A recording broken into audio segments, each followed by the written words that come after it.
Managa masjidga bordim, men aytdim bir namoz o'qiylik deb, jummani o'qiylik deb borsam, boyagi ko'tini yuvganmi, yuvmagan boyagi imom haligi mavzura qilib chiqib olib, sizlar hali ijtimoiy tarmoqqa chiqqan odamlarga like bosmanglar.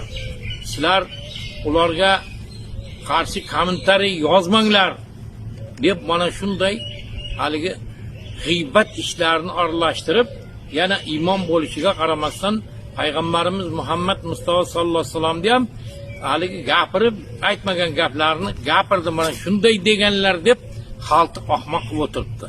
İmomjon, imom bo'lsang o'zingni ishingni qilgin.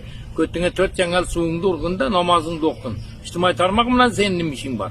Hozir mana ularni yeb ketgan, sotib ketgan yerlari haqida maxsus odamlar kelgan, hozir gapiradi.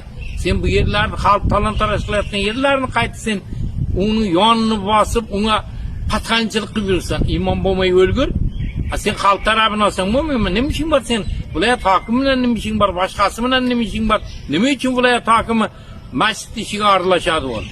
Ko'ryapsizmi mana bu vagarlarni qilayotgan ishini? Qarang bu imomning gapirayotgan gapini. Rahbar adashishi mumkin deydi.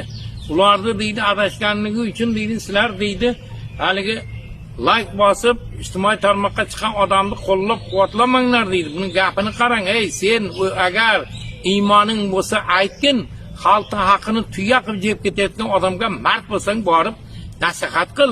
Sen ertaga nargi dunyoda javobini qanday berasan? Mana shuncha pulni yeb ketsan, shunchani o'maribsan deb aytasanmi? O'lganingda aytasan. Sen undan